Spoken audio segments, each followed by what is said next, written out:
এমনি ওড়না পড়বে?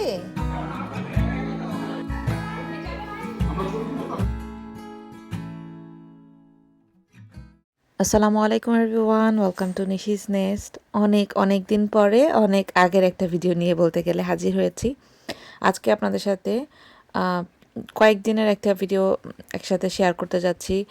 আসলে বলেছিলাম আপনাদের যে আমার আসলে কতগুলো ভিডিও করা আছে, এডিটিং আসলে টাইম পাচ্ছি না দেখে করা হচ্ছে না। তো যাই হোক, যাচ্ছি হচ্ছে টিজে ম্যাক্সে, একটা জিনিস কেনার আছে, ওইগুলো কেনার জন্য। I'm eating chocolate.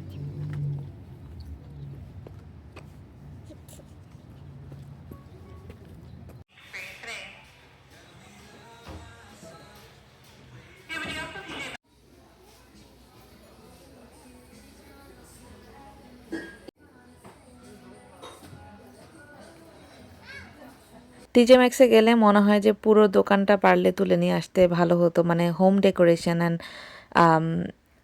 এত কিছু সব কিছু মিলে, মানে কিচেন এসেনশিয়াল, হোম ডেকোরেশন সব কিছু আর কি। তো আমি গিয়েছিলাম স্পেসিফিক্যালি একটা ল্যাম্প কেনার জন্য, মোটামুটি খুঁজে একদম পারফেক্ট আমি যেরকম চেয়েছি ওরকম একটা পেয়ে গিয়েছি। আসলে অনেক মানে খুঁজছিলাম, আর যেহেতু আমার কালার প্যালেট ঠিক ছিল যে আমি কী রকমের চাই, তো ওইভাবে আর কি দেখে গেলে আমার প্ল্যান ছিল যে রাটানের কিছু যদি পাই, ওইটা মানে পাবোই এরকম একটা ইয়ে ছিল। বাট এত সুন্দর একটা যে পেয়ে যাব আলহামদুলিল্লাহ, মানে আমি অলরেডি আরেকটা ছোটো সাইজের পিক করে ফেলেছিলাম। পরে হাঁটতে হাঁটতে এইটা দেখে আমার মনে হলো যে না, এইটাই তো বেস্ট, বিকজ আমি এরকমই খুঁজছিলাম। তো ফাইনালি এটা আমার একদম মন মতো একটা পেয়ে গিয়েছি, অ্যান্ড সাইজটা একদম পারফেক্ট। মানে এটা হচ্ছে আমার রুম ডেকোরেশনের ভিডিও আপনাদের সাথে শেয়ার করেছিলাম। আমার বেডের পাশে যেই একটা ড্রয়ার আছে, চেস্ট অফ ড্রয়ার বা সাইড বোর্ড যেটাকে বলে, ওইটার মধ্যে, বা ড্রেসার যেটাকে বলে আর কি। সো ওইটার উপরে আমি আমার একটু ভ্যানিটি টাইপ করার মানে নিডই বলতে গেলে আছে, বিকজ আমার রুমের মধ্যে যে বড় আয়নাটা আছে ওইখানে আসলে ভাবে করে দাঁড়িয়ে রেডি হওয়া যায় না। বাইরে গিয়ে যে মানে রেডি হতে নিলে বা কোথাও যেতে চাইলে সবসময় আসলে ওয়াশরুমে দাঁড়িয়ে রেডি হওয়াটাও, মেকআপ করাটা মানে ভালো লাগে না আর কি ঝটপট রেডি হতে গেলে। তো দেখা যায় যে এই পাশটা মানে একটা ভ্যানিটি আসলে লাগে, আর আমি আসলে ওই রকম প্রপার ভ্যানিটি যেটাকে বলে ওরকম চাচ্ছি না। তো ভাবলাম যে মানে এইটা দিয়ে এরকম একটা সেট আপ করে ফেলি। আমার মেকআপ বক্সটা বা জুয়েলারি অর্গানাইজার থাকবে এখানে, আর ল্যাম্প দিয়ে একটা ডেকোরেশন করব। তো এই ভাসটাও খুব ভালো লেগেছে। এটা হচ্ছে একটা প্লান্টার, বাট এটার মধ্যে আমি আমার ড্রাই ফ্লাওয়ার করেছি, আমি একটা ওইটা রাখবো। ওইটা আমার এই থিমের সাথে সুন্দর যাবে। তো এই হচ্ছে আমার কেনাকাটা, টিজে ম্যাক্সের 2টা জিনিস কিনেছি। চলেন এবার এইগুলো দিয়ে আমার জায়গাটা কীভাবে ডেকোরেশন করে দেখাই।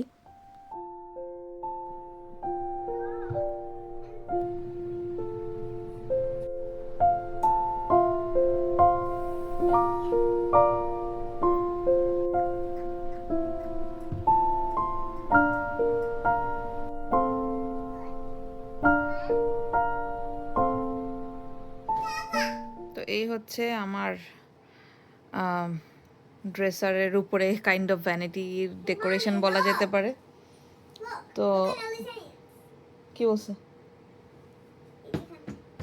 রেখে রেখে দাও মা, রেখে দাও।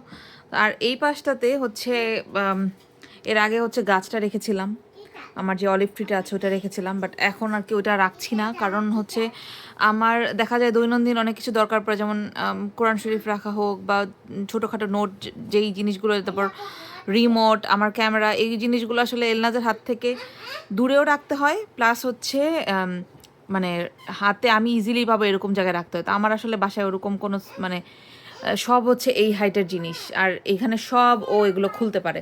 এজন্য আমার এই যে জুয়েলারি বক্সটা আছে এটার মধ্যে ইভেন এই পর্যন্ত সে নিতে পারে, এইগুলোর মধ্যেও আমি কিছু রাখতে পারি না। এখানেও আমি কিছু রাখি না, এই পাশেও আমি কিছু রাখি না, মানে এমন কিছু রাখি না যেটা ও নিলে আর ইয়ে হবে। যেমন এই ড্রয়ার তো পুরাই, মানে এটা ও রাখছে এরকম আর কি। আর শুধুমাত্র এটার মধ্যে আমি জিনিসপত্র রাখি, এই জন্য এটার এরকম মেস অবস্থা, কারণ এগুলো ও ধরতে পারে। আর এই পাশটাতে হচ্ছে দেখা যায় যে ও যেগুলো ধরতে পারে না, যেমন এই যে নিচের শেলফটাও ধরতে পারে, এখানে কিছু রাখতে পারি নাই। উপরটাও এটাও নাগাল পায়, বাট এখানে মানে ওর ছিঁড়তে পারবে না বা ওরকম নেয় না আর কি এগুলো। তো এই আর কি উপরেরগুলো রেখেছি যাতে ও একদমই ধরতে না পারে এরকম জিনিস। এই জন্য এই জায়গাটা দেখতে এরকম লাগতেছে, যদিও এমিলিয়ার বাবা এই শেলফটা একদমই পছন্দ করে না, ও বলতেছে দেখতে এটা সেলুনের মতো লাগতেছে, সেলুনে যেরকম জিনিসপত্র থাকে এরকম নাকি লাগতেছে আর কি। আমার পা উপরে ইয়ে দিও না, সরাও এমিলিয়া। তো এই জন্য এই অবস্থা, বাট এখন কিছু করার নাই, এটা এখানে রেখেছি। মনে হয় মানে ও যখন একটু বুঝবে তখন আর কি এটা আমি সরাই ফেলবো, যে মানে ধরবে না বা কিছু, বা অন্য কোনো ব্যবস্থা হলে দেখা যায় এটা আমি সরাই ফেলবো, এটা রাখবো না। আমারও একেবারে যে খুব ভালো লাগতেছে তা না, কিন্তু এইটা আমার আসলে দরকার ছিল।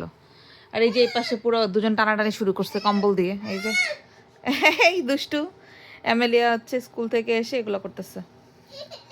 তোমাকে দিচ্ছে না, আর তুমি আমার সাথে একটু শুতে দাও মা, তো তোমার সাথে একটু শুতে চাচ্ছে ব্ল্যাঙ্কেটের নিচে, দাও দাও। ও একা একা শুতে চায়, তোমাকে আমি একটা ডিফারেন্ট ব্ল্যাঙ্কেট দিব, পিঙ্ক ব্ল্যাঙ্কেটটা দিব তোমাকে।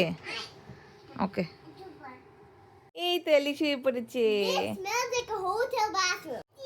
তবে আমার কাছে এই সেটআপটা খুবই ভালো লেগেছে, কারণ আমি অনেক দিন থেকে মানে আমার এরকম রাউন্ড মিরর দিয়ে এরকম কনসোল টেবিলের উপরে হোক অথবা ড্রেসারের উপরে হোক আমার এরকম ডেকোরেশন খুবই ভালো লাগে। যদিও এটা আমার কাছে একদমই মানাচ্ছে না, বাট স্টিল মানে খারাপ না, বিকজ হোয়াইটের টাচ আমি রেখেছি, হোয়াইট অ্যান্ড গোল্ড অ্যান্ড উডের যেই ন্যাচারাল উডের যে কালারটা ওই রকমের একটা থিম আর কি, জন্য ভাসটা এই পাশে রেখেছি। এই আর কি মিলিয়ে ঝিলিয়ে কন্ট্রাস্টে রাখার চেষ্টা করেছি আর কি। তো এই হচ্ছে অবস্থা।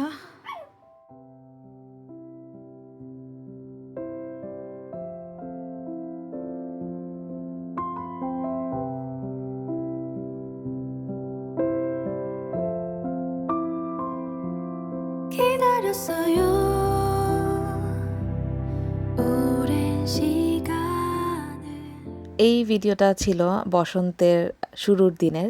তো আমাদের এখানে পহেলা ফাল্গুন সেলিব্রেট করা হয়েছিল। তো এটা ছিল একদম রোজার কয়েকদিন আগেরই একটা ভিডিও, এই জন্য আমি আসলে আর আপনাদের সাথে এতদিন শেয়ার করিনি। তো আমরা যাচ্ছি হচ্ছে বসন্ত বরণের প্রোগ্রামে। তো বাসা থেকে পিঠা উৎসব বলা যেতে পারে এটাকে। তো আমার মানে ওখানে যাওয়ার প্ল্যান ছিল না, আমাদের প্ল্যান ছিল আরেক জায়গায়। তো পরে আবার বিকেলবেলা তাড়াহুড়ো করে ভাবলাম যে যাই, মানে যাব না যাব করে যাওয়া হয়ে যাচ্ছে এরকম আর কি। তো আমি রেডি হয়ে নিয়েছি, যাব, বেশিক্ষণ থাকবো না। একদম বিকালও হয়ে গিয়েছিল, জাস্ট শাড়ি পরে কয়েকটা পিকচার তুললাম আর ওখানে গিয়ে সবার সাথে দেখা হবে এরকম। আর এই যে ব্রেসলেটটা, এটা আমি গত বছর গিফট পেয়েছিলাম আমার জন্মদিনে, আফরা গিফট করেছিল আমাকে, বেশ সুন্দর। তো এটা আজকে প্রথমবার পরছি শাড়ির সাথে। আর এই হচ্ছে আমার এই শাড়িটা আমি আজকে সেকেন্ড টাইম পরছি, এটা বাংলাদেশে একবার পরেছিলাম।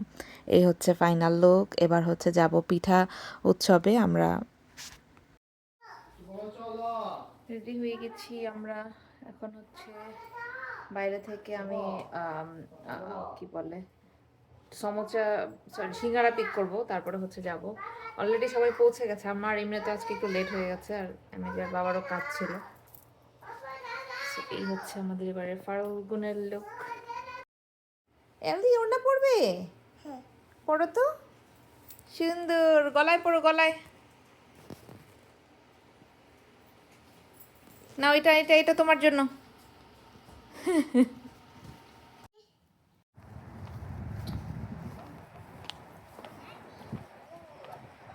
আম্মু ওদিকে তাকাও, এমেলিয়া দাও।